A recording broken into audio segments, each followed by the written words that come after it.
আসসালামু আলাইকুম এবার নতুন একটা ফেসবুক ভিডিওতে সবাইকে স্বাগতম। সো আজকে আমি সকালবেলা নিচে চলে আসছি আমার বাইকের একটু কাজ করানোর জন্য। সো বাইকটা অনেকদিন হলো চালানো হচ্ছে, সো একটু সমস্যা দেখা দিচ্ছে। সো আমি ওইটাই কাজ করাতে আসছি। সো বাইকের কাজ টাজ করার শেষে আমি আমাদের গরু দেখতে আসছি। এটা হচ্ছে আমাদের সামনে যে রোজার ঈদ ওইটার জন্য কেনা হয়েছে। এটা আমরা সবাই মিলে ফ্ল্যাটে সবাই মিলে কিনে এটা আমরা জবাই করে ভাগ করে নিয়ে নিব। সো দেখুন গরুটা আমাকে দেখে তেড়ে আসতেছিল, এই জন্য আমি চলে আসছি। আর এদিকে মনি তার ঈদের ড্রেস দেখাচ্ছে, এটা তার শ্বশুর শাশুড়ি তাকে গিফট করছে, সো আমাকে দেখাচ্ছে।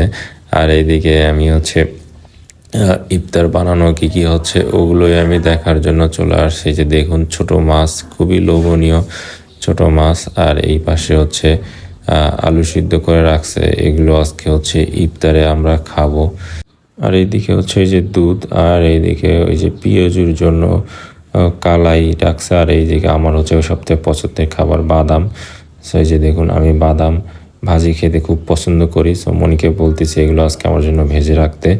আর এই যে তারপরে আমি বারান্দায় চলে এসেছি। দেখুন বারান্দায় আমাদের ফুলের গাছগুলো কি সুন্দর ফুল ফুটে আছে, এই যে দেখুন। আর এই পাশে আরেকটা গাছ আছে, এগুলো ফুল ফুটছে অলরেডি।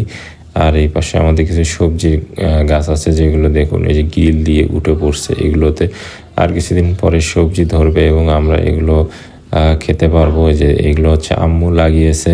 আর ফুলের গাছগুলো মনি লাগিয়েছে। এই যে দেখুন কত সুন্দর লাগতেছে বারান্দাটা। সো আমার কাছে ভালোই লাগতেছে, অনেকদিন পরে বারান্দায় আসা হইলো। আর এই পাশ থেকে দেখতে অনেক সুন্দর লাগতেছে। আর এই পাশে দেখুন আমাদের এই বারান্দা থেকে এয়ারপোর্টটা দেখা যায়, ওই যে ওই দূরে এয়ারপোর্ট, ওখানে বিমান নামা ওটা সব কিছুই আমরা দেখতে পারি বারান্দা থেকে। সো আমাদের কাছে খুবই ভালো লাগে। আজকে ভিডিও এই পর্যন্ত, আল্লাহ হাফেজ।